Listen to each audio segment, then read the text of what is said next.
Okay, we need to get started. You got to here on time to go home and watch the debates. It helps to have alumni who are native Kansans because they have a reason to come back here. And graduated from 2 different departments, so there's a double reason to come back. Stuart got his degree from here in BS in physics, math, and astronomy in 2001. He went to Caltech for his PhD, where he worked on methods for enhancing image fidelity with the Karma. Karma is a millimeter array telescope. Rest in peace. Rest in peace. Yeah. In 2008, he got a combined Jansky Fellowship and a Alma commissioning postdoc in RAO. In 2010, he became assistant scientist in RAO. 2012, he came back to the U.S. to help with the VLA upgrade. 2014, he was named interim director of Alma. In 2015, they took away the interim. Now he's the permanent Deputy director of Alma, which, by the way, is the most expensive ground-based telescope ever built, $1.4 billion. So it's not one of those cheap little things we do in optical astronomy. Our speaker today is Stuartt Corder. Thanks, Bruce. It's great to be back, and most of you I recognize. There are actually not so many new faces among the faculty, but a few, and some of those new ones I did actually know from running into the hall in various places over the last couple of years, Greg. So yeah, it's good to be back. The road that Bruce laid out was a little bit stranger than I expected when I left here, but based on about 2003 onward, I was kind of more or less directly pointed at ending up in this position, given that I started working on constructing interferometric arrays in the submillimeter at about that time. So it's been expected, but as long as you start counting after 2003. So today I'm going to tell you about our array, a little bit about what the array is, a little bit less about interferometric imaging, just simply because I didn't manage to find the time to do everything, and then about the science case for Alma and some of the high-level results that have come out in the last couple of years in a broad variety of science topics, and then tell you about where we're headed in the next couple of years as we upgrade and complete the facility. It's in a bit of a mixed state simply because of how the development program is defined for the array, but I'll get into that in a bit more detail in a bit. So what is Alma in general? We are a global partnership. Given that I am unfortunately very political these days, I start with the political slide. We are physically located in northern Chile near San Pedro de Atacama. If you ever happen to come there as a tourist, you can get a visit to the observatory on the weekends. Our main offices are actually in Santiago. That's where the archive is, as well as most of the management. I spend about 10 days a month in a quote-unquote normal month at the site. I have not had a normal month since June, but that's my own problem. We have 5 centers in the Northern Hemisphere for getting technical and sort of expert input on a variety of topics. Those are in Charlottesville, Virginia, Victoria, British Columbia, Iso-Garching, Mitaka in Japan near Tokyo, as well as Taiwan. This was not sort of in the books when the Taiwanese Center came into being, but we get some of our technical expertise from Taiwan. There are 13 sub-centers. Most of those are located throughout Europe for getting local support. From the point of view of Alma, we are this very strange conglomeration where this column doesn't actually exist in a legal sense. All of us work for one of these 3 groups here, but for the purposes of y'all, if you want to look into using Alma, if you have questions beyond this talk or that come up to you later, the North American Alma Science Center, located on the campus of the UVA, is where you should go for help desk support. If you get Alma data, you go there for your face-to-face support. And in principle, you get your delivered reduced data products from there. I'll talk a little bit more about why there's an asterisk there later. But for your standpoint, University of Virginia / NRAO in Charlottesville is the interface point. And if you would like to use my fabulous facility after I get finished today, then you should start by looking at their website and getting information on how to propose, which I won't really cover today. So what is Alma from a technical standpoint? We are 66 antennas. Of those, 54 are 12 meters in diameter. The remaining 12 are 7 meters in diameter. We are an aperture synthesis array working over the entire sort of accessible millimeter, submillimeter wavelength range up to 950 gigahertz, i.e. approximately a terahertz, and down to eventually about 30 gigahertz, although currently the lower limit is at about 86. The bulk of the array is located, and in fact all of the array elements currently are located at 5,000 meters altitude. This is to get us several, i.e. roughly 3 water scale heights above sea level, because water is the enemy. Water absorbs almost all of the emission at millimeter, submillimeter wavelengths. So we try to get high, we try to get dry, so the driest place on Earth was a good place to go to do that. Working at 5,000 meters is really painful for the body as well as the machinery. So we actually operate the array from 3,000 meters at a camp, and we have power and fiber from here up to the high site. The configurations of the array, which I'll show you a movie of a little bit later, range from this sort of schematic of a compact configuration, 50 antennas of the main array located with a maximum separation of 150 meters. The filling factor here is almost 50%, so this is almost like a 150 meter telescope in terms of sensitivity. Off to the side, we have 4 of the 12 meter antennas and the small antennas giving you larger spatial scales, larger sensitivity to large spatial scale, sorry, I should say, off to the side. And then we can spread the 50 antennas of this array as well as the 4 12 meter antennas here if I care to do so, up to 16 kilometers maximum extension. And we physically pick them up and move them with a giant yellow specially designed truck that has 18 individually steerable wheels, because we have to use that device to take us from 3,000 meters where we put things together. Let me give you a better idea of, and we're designed to operate for at least 30 years, which sets the design specifications on the antennas, because we don't want them falling apart, of course. So this is where most of the time, where we put the antennas together. This is an older picture just to show you the different states of things. Given our trilateral construction, this is the North American sub-camp here, where you see specific type of 12 meter antenna put together. This is the Japanese camp, where you're putting together the 4 special 12 meters and the 7 meter antennas, and the European camp is here. We put them together here in this area. We then move them up here to do the integration of the receiving equipment, and then when done, they drive up this road to get you to the 5,000 meter site.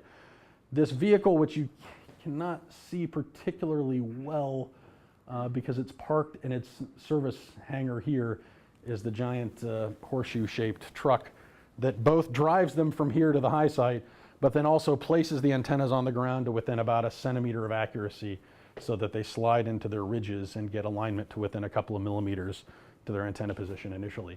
So the truck has to be both super powerful to get the massive antenna up to the high site for 2,000 meters of altitude change, but also very precise in movement to get the antenna located exactly where we want it. So you have the driver will sit in the cab for the long drive up, and then gets out with this giant joystick, and actually will even get down on the ground under some of the wheels to do the fine scale adjustment to actually place the antenna. So it's a fabulous vehicle to drive if you ever have a chance to pick one up. I highly recommend it. And then once things get to the high site, this is our technical facility. So this is the 2nd highest building in the world. There's a train station in Tibet, I think, which is slightly higher. But we have a lot of HVAC air conditioning systems in here, because our correlator is housed in this building, as well as our photonic system, optical photonics here, for creating the signal to coordinate the signals coming back from the antennas. And then this is mostly the compact array. There's the little 7 meter antenna squeezed together. The extended pads go out the western arm in this direction, the northern arm in this direction, and then the southern arm down that way if you get out to the extended configuration. But this is the core of the main array. How do you get the signals out of the antenna? Optical fiber, so they're digitized and then transmitted over optical fiber. So we could go through the whole signal chain if you want, but it's a superconducting device, which is the first stage of supercold amplification, and then it goes into a slightly sort of 15 Kelvin stage where we do another stage of amplification, and then we digitize the signal and transmit over the fiber back to the main building. So a better picture of how things move along. This is the summary of all of the antenna movements from the array, from the first antenna going up, which was DVO1 there, throughout the course of getting all of the antennas up for the first configuration where we went out to more than 10 kilometers. So you'll see after about a few years here, it explodes into the large scales. This is not to scale, it's a kind of logarithmic scale. So this is your 16 kilometer separation, and this is your kind of 400 meter separation here. While you're watching that, this is the aforementioned submillimeter transmission area.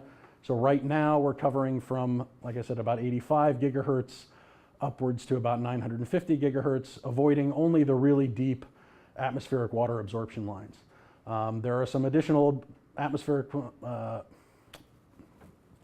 and H2O lines cutting into some of these bands, but for the large part, we cover the entire range. And the idea there, I'll get into a little bit more later, is to give the redshift coverage for high redshift galaxies, among a few other things.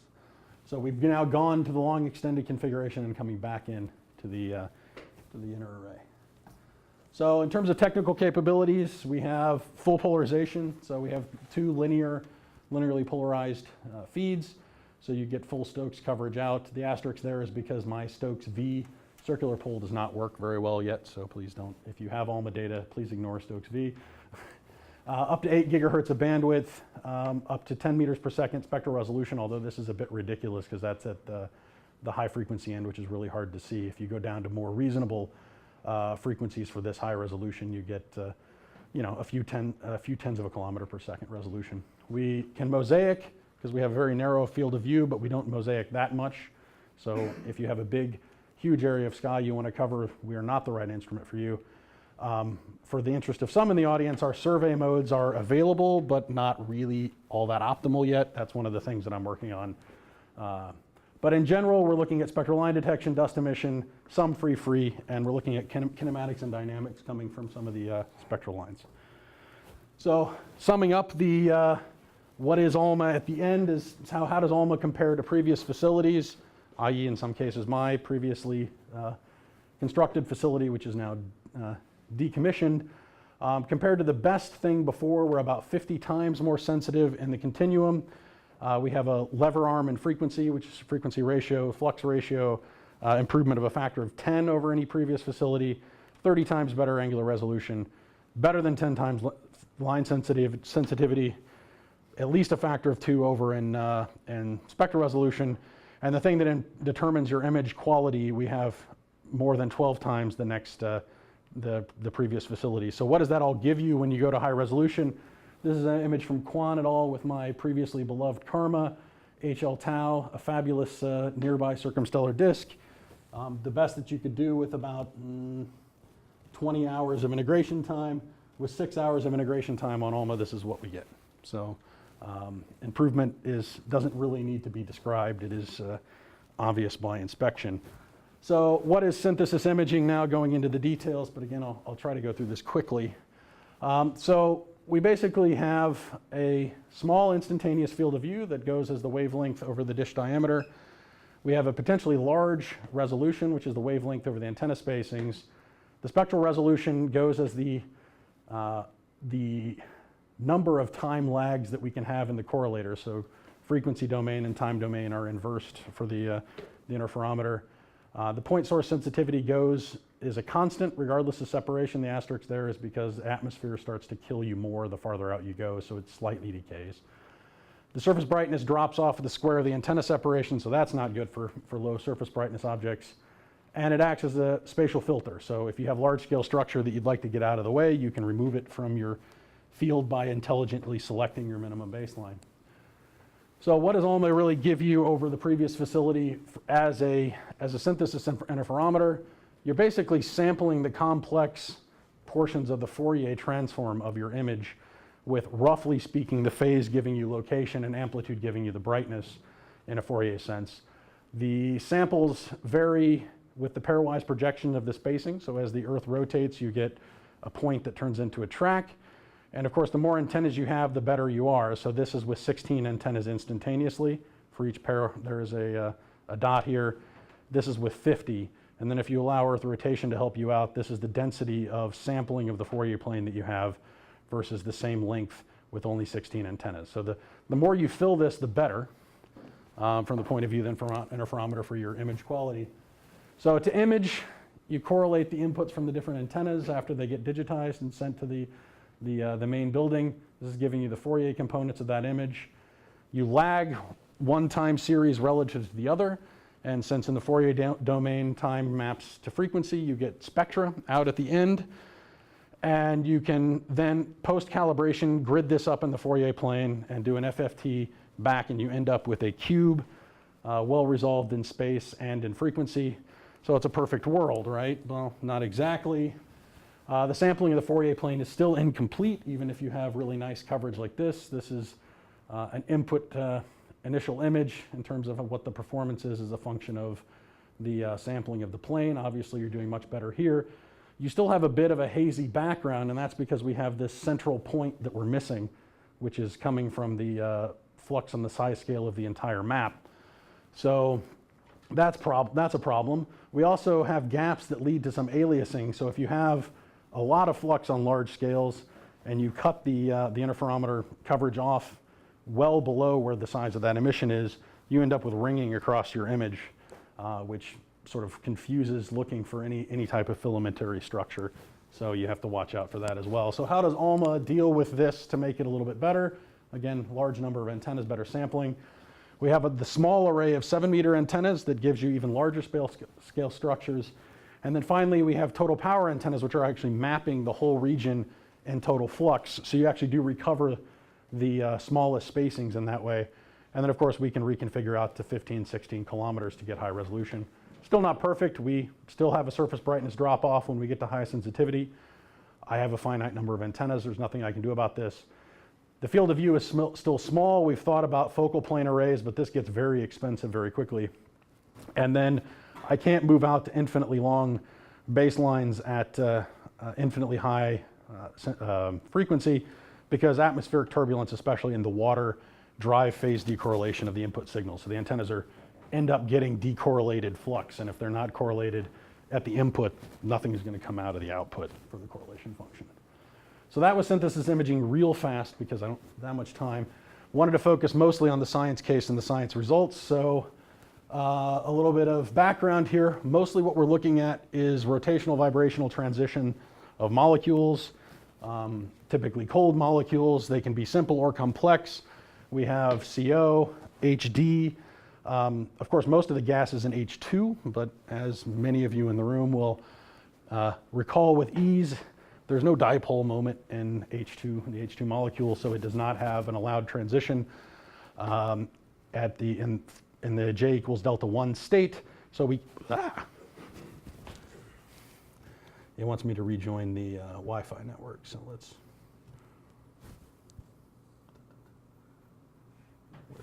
Where did we go?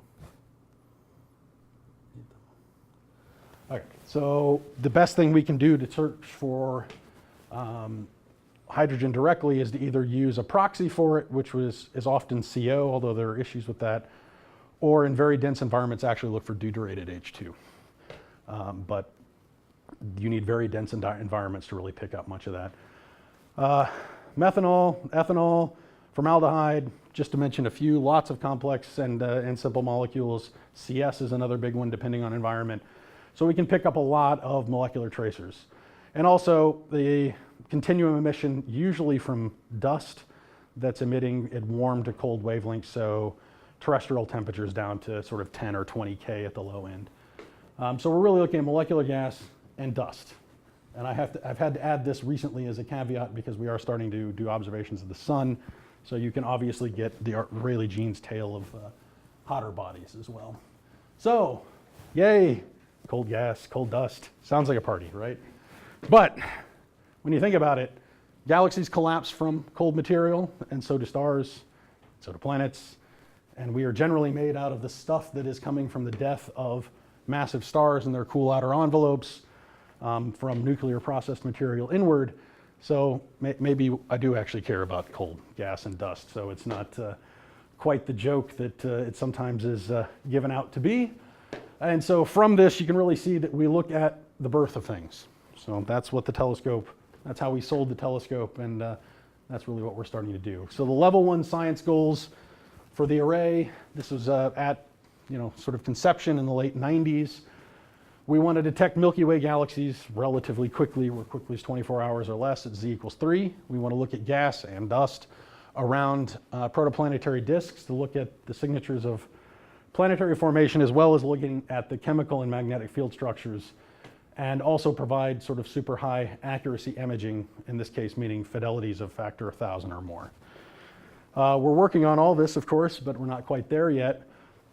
In terms of your data products coming out, you get XYV resolved data cubes. You can look for chemical evolution and differentiation, kinematics and dynamics, mass determinations, distance determinations, star formation rates. Basically, anything can come from spectral lines. They're beautiful until you start to think about it too much. And on the continuum side, you can really look at dust evolution, and you can also see free emission, although we don't see too much of that. And so there are a variety of areas that I'll go into about what we've seen. And the most important thing for me coming from Karma is that we killed the era of blobology with the millimeter regime. It was really a lot of, gee, if you squint and turn your head sideways, you might see some structure in this. We're now actually really starting to see things where you have to not be looking at the image to really say that there's no structure there. So let's start our tour inside out. Starting with our favorite star, the sun. This is a new capability for cycle 4, so I don't have any huge results, but I have a lot of proposals accepted to do this. There's a huge swath of science case for solar physics in the millimeter, the chromosphere, the flare physics, although my timer activity is maybe not good enough for that yet, but it'll get there. Filaments and prominences, and basically we're doing this in 2 ways.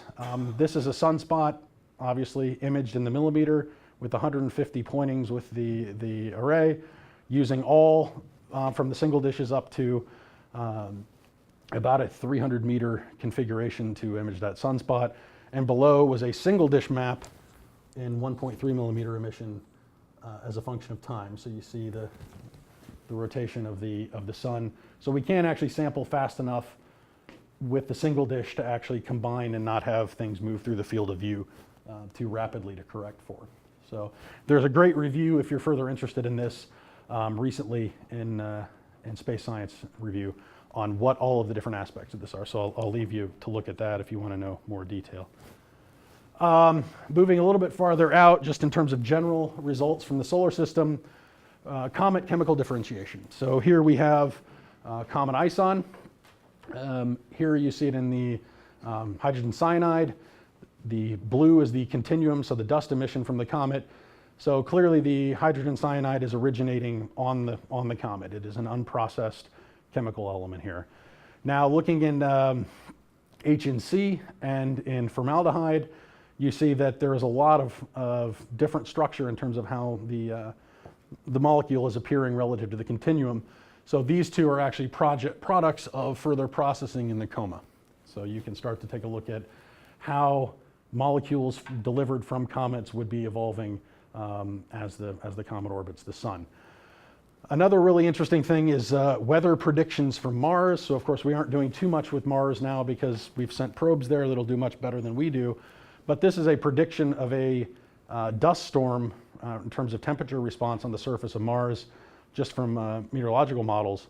And this is an Alma measurement of an actual dust storm on the surface of Mars. So there's a little bit of disagreement here. The data quality is not as great as it could be, but you see qualitative agreement between the model, especially in the location of the bright spot, the highest temperature region in the dust storm. And then finally, we've done a variety of other things, but a really cool thing that was coming out of our support of the NASA mission New Horizons out to Pluto, where we nailed the position down in time for course correction. We also managed through another related project to actually detect a plutonian atmosphere. So we're seeing CO emission and hydrogen cyanide emission from the surface of Pluto. So even Pluto has a slight gaseous atmosphere, which is mostly coming from evaporating the ice grains on the surface. Can you make Pluto a planet again? I know that you would really like that. The funniest thing is Mike Brown wishes that we could go back. He wishes that he hadn't killed it, right? Because then he'd have like 7 planets to his name. But that ship has sailed.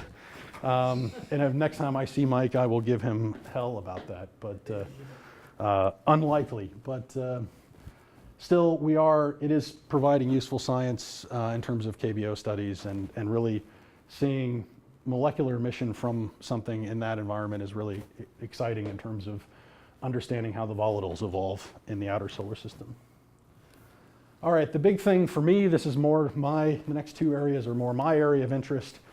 One is planet-forming disks. So this was the map of HL Tau. This is a roughly 500,000 year protoplanetary disk around a ish solar mass star, a little bit more massive than the sun probably in final product.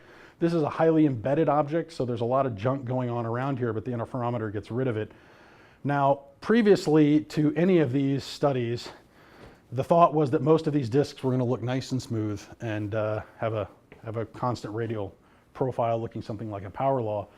When we looked at this, the first two things grabbed me. I was standing in the Lego store at the mall in Chile when I got sent this on my phone. And after having a small tear to come to my eye, I started thinking, at 500,000 years, how do you have planets clearing these rings? How do you actually evolve massive planetesimals at that age with lots of material falling into the disk? And the answer is, a lot of people are trying now. This has become the theorist's dream in protoplanetary disks. And the thing is, it isn't just here. It wasn't just a one-off case. This is TW Hydra from a recent paper by Andrews et al. Showing pretty much the same structure. Now this one, when I saw it, started to get me worried. I'm like, maybe I'm creating this in my image processing and it's all wrong. But luckily, there's a lot of other substructures that are showing up. And here's an example that'll be coming out in Science in the next couple of weeks from Perez et al. And basically, you're starting to see, this is the actual image.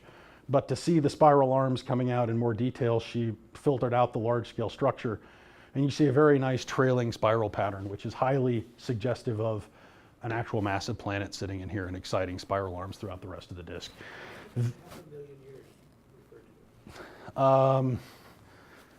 T0 is an interesting concept. You would like to think that it's onset from collapse, but that phase goes pretty quickly. It's really just looking at, I mean, the time measurements are coming from ratios of deuterated species that we have, or approximate clocks for these regions, or population statistics where you look at clouds and say a cloud with a bunch of, nascent clouds, what's the population of those? And then you look at the ratio of that relative to sources like this, and you put them into bins and you assign ages to them. The age of HL Tau is probably uncertain by a factor of 3, I would say, in reality. But if you're in the business and you understand these terms, that would imply, am I guessing, that this was just a formless blob a quarter, 1.5 million years ago, and now it's made all this structure Yeah. in 500,000 years. Yeah. And Is it plausible? It's very difficult to do this with the current models of collisional dynamics for dust grains. So you start out with fluffy micron-sized grains, and you need to get enough of them together to be hundreds of meters or a kilometer wide. That's really hard. Now, if in the process of forming this disk in the infall, you start to have streamers, you start to get local condensations, low velocity, high density, then you can really start to ramp up the rate of collisions of these things. So people are having to start invoking that a lot more to get that level of size of protoplanetoid into this disk at this age. So it's much more popular than it was, say, 5 years ago, when everybody thought that instabilities and vortices were, a thing of imagination. Now it's kind of the only way to get massive conglomerations going.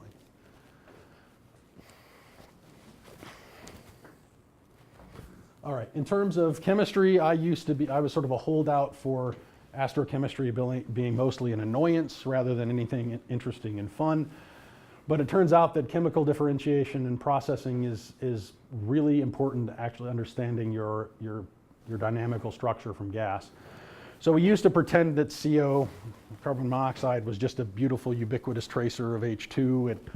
Maybe you start to freeze some of them out onto the dust at low temperature, but if you go to rare enough isotopologs of CO, you can see the full representation of the disk. Well, it turns out that isn't true. At some places, you start to really freeze out practically everything. You get optically thick, even at wavelengths or at transitions where you would expect to see most of the mass at the midplane. So you're not tracing everything.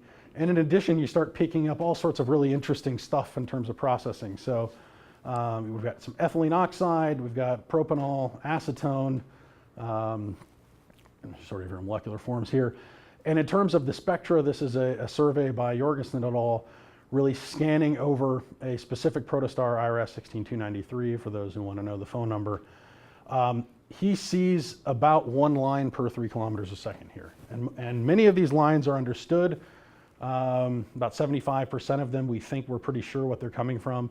The residual 25% are really being a tough for yes to figure out what they're arising from.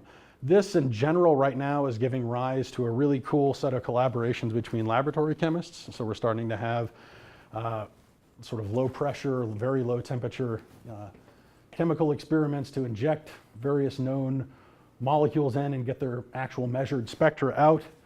And then we can start to subtract those from the spectra here and start to build up a library of what's going on. The other very interesting thing from this is the continuum is really hard to pick out from all this. I mean, there's just so much line that actually understanding what the dust emission looks like from this source is actually proving to be a bit of a challenge. All right, next, another area that I can lay some claim to personally is star formation in cores and their feedback and effect on the clouds.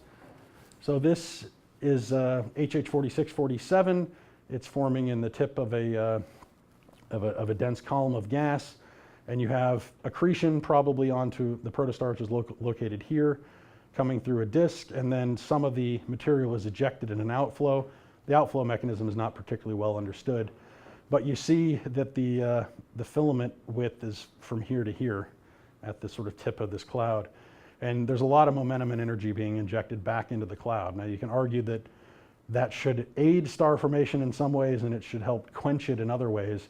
So we're starting to look at the interface and boundary layers between the outflow and the energy and the turbulence in the gas immediately outside of it to see what sort of coupling there is between the outflow and the general cloud.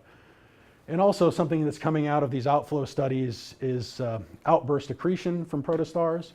So the initial models sort of called for a nice smooth accretion rate of material onto the protostar, but when you break this up, you can see evidence of many sort of bullets of emission along this line above the noise thresholds from the interferometer that suggest that there is a, maybe not regular, but multiple episodes of ejection from the star, which argues that the accretion rate is probably not actually all that uniform, and instead it goes in a bursty nature. This is sort of proving true, and when we start looking at other accretion tracers and looking at a variety of disks, you can start to see that there is probably a need for this sort of outburst accretion to drive a lot of the protostar accretion process. And this is an artist's conception, basically, of the same ejection mechanism, sort of really seeing multiple epochs of the outburst. Is that consistent with the structure and the disks that you see, the ones you showed previously? It's not consistent with those structures. So the rings cannot really be responsible for the outbursts, or the gaps. Right? They're not moving in and out, at least to the degree which we can tell. And they should migrate, but they should be much slower than the time scale between these bursts. So. All right, getting a little further out into the cloud and talking about high mass star formation. This maybe people maybe I should not give chalk to the audience here. I hate magnetic fields. They really complicate the picture. So there was a variety of people in the star forming world that kind of like to invoke them when convenient and then forget them when they started to make the world complicated. And the data allowed that because the sensitivity to polarized emission, especially from the dust, which should pick up the magnetic field somewhat directly, was really poor. So we didn't have to worry about it. We didn't know anything about it, so we could just kind of forget it. In the Karma days, this emission, which is all mapped in the size scale shown here, you're getting maybe these polarization vectors are 5 sigma, and there's maybe 10 or 12 of them across the disk, and you don't have enough continuity to make ordered field lines or anything, so you can just kind of say, but now we're starting to pick up a lot more signal to noise and seeing a lot of actual believable changes in direction in the magnetic field. So this is something that we're really kind of clipping the tip of the iceberg on, but this will start to pick up as I make polarization a lot faster on the array. Right now it's a pretty expensive operation, but we have some calibration approaches. We hope to improve this. This is really just sort of brute, hey, we've managed to detect this. The one thing that you don't see though is what people like to invoke for star formation was a nice hourglass magnetic field shape where you see compression along the collapse direction and the disk, and you see the field tying up in the disk, and you end up with a nice toroidal shape in the disk, and the overall field for the region should just be pinched into an hourglass.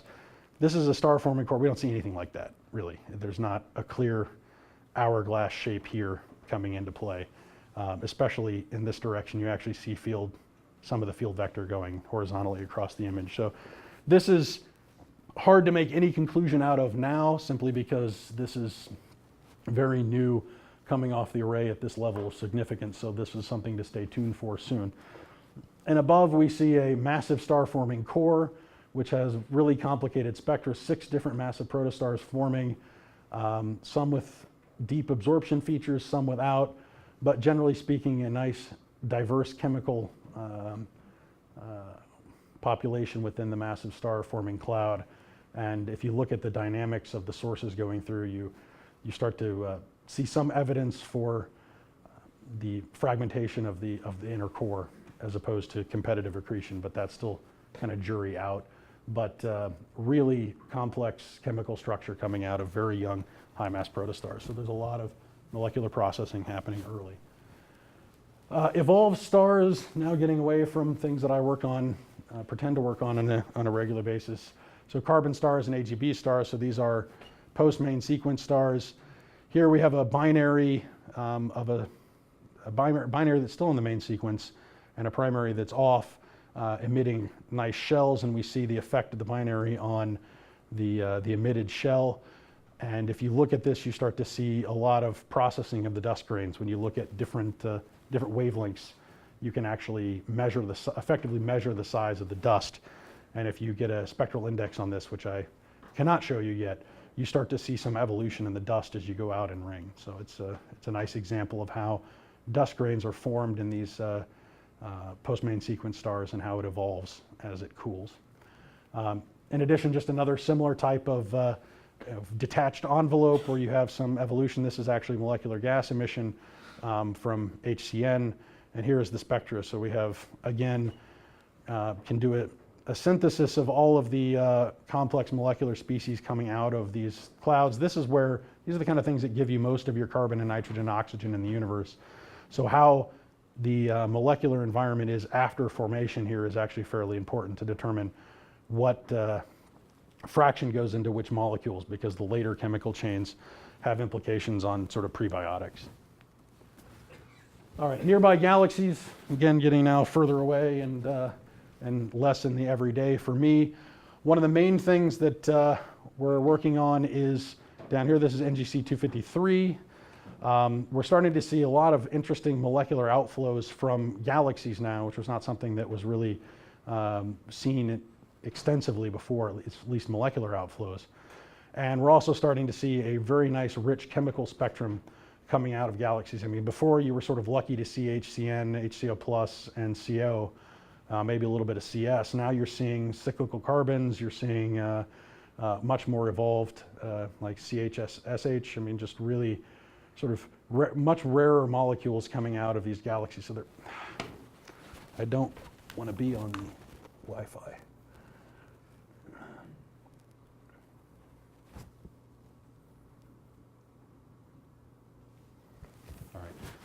And above we have supermassive black hole measurements, so now zooming in at much higher resolution on a sample of galaxies. Aaron Barth and Bozel have been looking at how close can you get in with some significance to the region where the black hole is really dominating. This is the whole sort of interstellar disk of a nearby galaxy. But in order to get rid of the stellar component to the mass determination, you really have to resolve this inner sphere of influence of the black hole at kind of 25 parsecs in this source. They couldn't quite get in far enough, but they found that by restricting their fit closer and closer in, the uncertainties got larger. So this is fit to the full disk, came in at almost 10 to the 7 solar masses, or 7 times 10 to the 8, sorry. When they broadened it out, it moved down a little bit in mass. And then as they really zoom in, the uncertainties get much larger, but they started to get a lower black hole mass, and you really start to think that it's something more like 6.5 times 10 to the 8. The fit here is 6.6 with only 10% uncertainty. So getting quite a bit better systematics coming with the ALMA measurements than some of the previous ones. All right, and then finally, going out to high redshift, this is an older study from 2013, one of the first things that we did in terms of surveys. These are spectra from a variety of galaxies at a lot of different redshifts. You can't really see well here, but up to sort of 5.6 and down to 2 with the various transitions labeled. So we were able to get through a survey, a rapid sample of a pretty large set of high redshift galaxies to get molecular line redshifts to all of these sources. And the other thing that was really great with this is that when you shift these all to the same rest frame and stack them, you start to see evidence for a lot more than just your CO line emission that you're tracing that's obvious from these spectra, but you're starting to pick up a lot more evolved molecular content. So the hope is that by doing this with higher signal to noise with ALMA now, this was with 16 antennas, we could redo this survey with about 45 currently. You may start to be able to trace the chemical evolution farther back into redshift space. All right, and another, just because I have to show this image, that we have 2 poster child images from high resolution ALMA. I showed you the HL tau already. Also, at high redshift, there's a lot of work going on the star formation rates in the samples, but one really interesting thing to do with galactic structure is to look at lensed galaxies. So that was the lens in front. This is SDP81, the lensed background galaxy, almost a perfect Einstein ring here. But other than just looking like the Eye of Sauron and being really cool, there's been some work on actually decomposing or sort of reprojecting this back into the sky plane. And there's a claim of a subhalo detected when this is taken back out of the, into the image plane of the background galaxy, not the lens.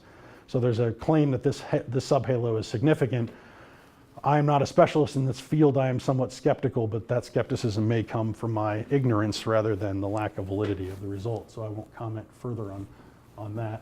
Now, in terms of remaining challenges with the array, this is my day-to-day life in this day and age. Our performance at high frequency is not particularly awesome yet. That comes from 2 points. One, the system is currently set up when you design your observations to only accept one side of this or the other. So for continuum studies, it would be great to actually get both sides of this coming through. There's a technique for separating those that we're testing now and should be available in the next cycle. And a lot of people hate this kind of stuff. This is bread and butter for me. The dishes were actually set at a fairly high temperature, but it turns out that most of the good weather for high frequency studies comes at much lower temperatures. And so we get an astigmatic pattern induced to the dish surface because of some strain in the backing structure, and you lose some signal here. So I've actually been forcing my teams, and they now hate me, to do panel adjustment at the high site because you can actually do it at the proper temperature. But doing panel adjustments at 5,000 meters is a really unpleasant activity. But we're managing to get quite a few of the dishes corrected. We've done now 10. There are about 15 more that we think we can actually make significant improvement to. And that should really help our performance at the high frequencies. So if you hear bad things about what ALMA's done at 650 and 850 microns, 650 and 450 microns in the past, it is true, but we are working to make it much better. The other thing is on the polarization front, I mentioned that my circular pole is not that great. We've managed to get linear polarization of lines. So this is IK tau, a CO line with polarized line emission. Here is my Stokes I image. Here's the Q and U. I have a really nice, ugly beam squint pattern coming in the primary and Stokes V. I have to figure out how to model this with the folks that do the image deconvolution. This is a really nasty problem we know how to do it. It's just computationally really oppressive at this point. So we have to figure out an approximation which will allow us to get this done in less than a Hubble time. And finally, you would think that this would be easy, but ALMA was not really designed for single dish observations. So our continuum single dish has not been something that we've spent a lot of time on. And that's because when you try to do a pattern on the array of something that should look like this, it sort of looks like this. And that's because the servos and the antennas are not tuned properly for doing fast, complicated motions. So what we've done is taken the 4 Japanese antennas, which are the best for this kind of work, and sort of backwards engineered servo corrections. So we can now collect this and then command the data points to actually give the proper pointing to recover this nice picture of the Orion, a portion of Orion. So we are getting there with this, and we hope to release it to the community, probably not in cycle 5, so not with the deadline coming in April next year, but the following year. We have a test campaign scheduled for quarter 1 next year. Another really awesome thing that's coming through this year, we had 9 proposals approved out of 22, so it was the highest success rate of any type of proposal, was global VLBI, now including ALMA. So with the 3 millimeter VLBI network, is largely, there are 2 separate networks, one in the US and one in Europe, and they have combined forces not all that long ago. So this is using continental scale interferometry with local recording and then post-correlation later after you've recorded the signal onto data tape.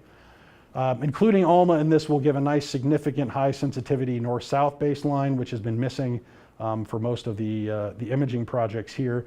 So this is to look with 40 microarcsecond resolution at the inner jets of quasars and things of that nature. But for a real serious improvement over the current performance at 1 millimeter VLBI observations, to really mostly just to look at the supermassive black hole at the center of the galaxy, the emission around that. We have gone into business with the South Pole Telescope, the SMA in Hawaii. Now, yes, you can't see those 2 things at the same time, but you can from ALMA, so you can make baselines anchored on ALMA. And a few other facilities in the US as well as within Europe.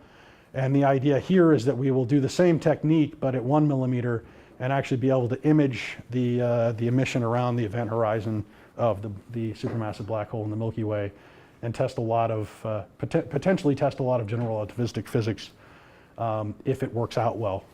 There is some debate in the community as to how well this is going to work, and so these first 9 proposals, it's actually 3 here and 6 here for the 1 millimeter, will be really interesting and potentially Nobel Prize worthy on this side, not for ALMA, but for the entire network. So in terms of other things we're working on, for me, this is me, more time, more antennas, and the better survey modes that I talked about before. And the other thing we're working on is getting the data back to the PI sooner. Right now it takes me about 8 weeks to go from observing timeout to delivery. I'd like to get that down to 4. And then finally, in the last couple minutes, we have a permanent development funding line, which is 1% annual of the capital cost, so about $13 million, $14 million annually for development.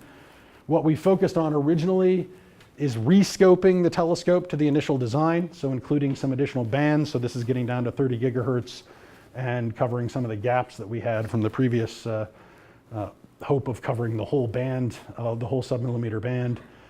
So we're getting close to that. We have the 30 gigahertz one approved and it's being constructed. The 183 gigahertz band is almost completely deployed on the array, and we're studying the sort of 50 to 70 gigahertz range in terms of developing a receiver band for that. Once we get done with this, we were kind of at a loss for what the right direction to go, so we're now working with the community to give us a vision for the future. And we have a variety of meetings that have been planned around the country and around the world to help refine this. So we can go with new capabilities or we can improve what we've already got. This is the angle I've been pushing mostly in regards to getting more time on sky. So operational enhancements still play in, so hopefully I'll get a chunk of the $13 million as well. Here's just to highlight the new bands. So this is the one that has recently been approved, band 1, 5, which is centered around this really annoyingly deep water line, but at small shifts you can get much better atmospheric transmission.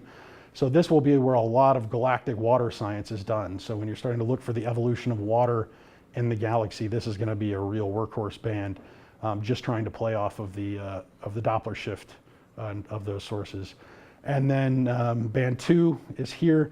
This is largely for deuterated molecules. So if you want to look at ammonia, but with a deuterated hydrogen atom, those mostly live in this band 2. So you want to have something where you can compare the deuteration of those molecules to the non-deuterated species. And also for everything, we want to have as much redshift coverage as we can for the high redshift universe. There are a variety of other things. I'll leave some time for questions, so I won't go through this in any level of detail. This is mostly upgrading our correlator.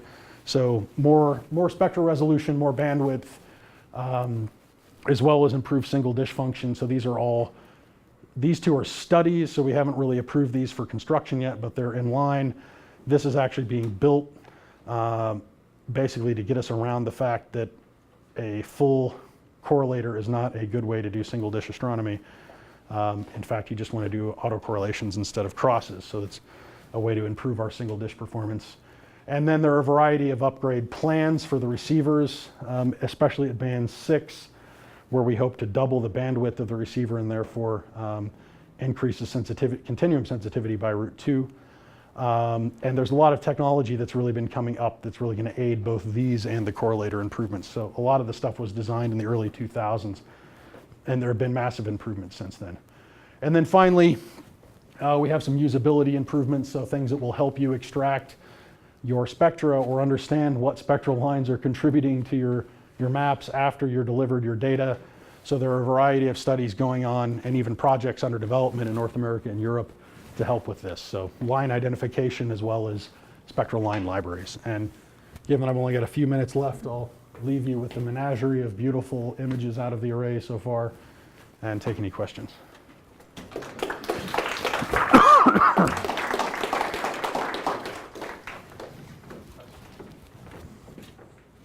Stuart, there was this new large program cycle this last time. Do you expect that to be continued every cycle? Yes. The large program every year? Yeah, no, the large programs are here to stay. I think we had about 9 that we considered. 2 were schedulable and highly ranked. There was a third one that was highly ranked but conflicted with scheduling with the number 1 ranked program. And then after that, the committee ranked things sort of considerably lower. It's not really a surprise what was selected. It's a large, a lot of these and a redshift survey. So, if you were to pick 2 things that we would have done with a large program, it wouldn't have taken a genius to guess those 2. But some evolved stars, I expect that to pick up a large program reasonably soon. Outflows from submillimeter galaxies is kind of a hot topic, so I expect that to pick up something fairly soon. The radio telescope that has been getting the most press recently has been this new one in China with the large dish. Yeah. What type of science program would that have contrast to the Right, astronometry program that's more non-thermal physics, so synchrotron free. It's not quite, it will work with very long wavelength thermal emission. I don't anticipate the surface will really be commensurable with doing decent high frequency observing. Looking at the design, I'm not convinced that the surface is going to be that great for a lot of things. And in fact, my executive director is out there now at an event, and I'm really looking forward to getting his opinion. He was a project manager back in his day, so he's probably poking around and looking at whether or not NRAO wants to buy into some of the time on FAST. And I anticipate he'll come back kind of looking a little skeptical, but I can give you an update on my feelings about that facility in a couple more weeks. But in terms of science, it's a lot more non-thermal stuff. So high energy physics kind of drivers. Is that, I probably shouldn't have said like going on the web, but anyway. What fraction of proposals at the time now? It's about 25%. It's gone up. It's gone up. So the average length of proposal has gone up. The total number of hours has gone up even more, and so the total number of proposals has been flat, cycle 3 to cycle 4. So the statistics point towards higher success fraction, although we would like some more medium-sized programs to be approved, simply because I think case studies are great, but we are getting to the realm where we really need some decent statistical samples of things to make any real conclusions. So can you look at 217 gigahertz Yep. and see No problem. kinetics and knives of Dulwich all over the sky? Ah. Or in southern skies? Yeah, can we look at 270 gigahertz period? Yes, no problem. That's almost garbage time for us. Not quite, but close.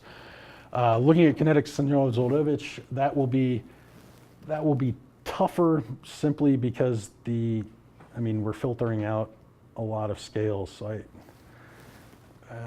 we will do thermal Syniad-Zulevich with band 1, but I think the kinetic aspects would be a little bit more difficult, but we can maybe talk about the benefits and restrictions that you see from that, and maybe think about that a bit more. But I'm inherently skeptical, but anything's possible. History suggests that you're right.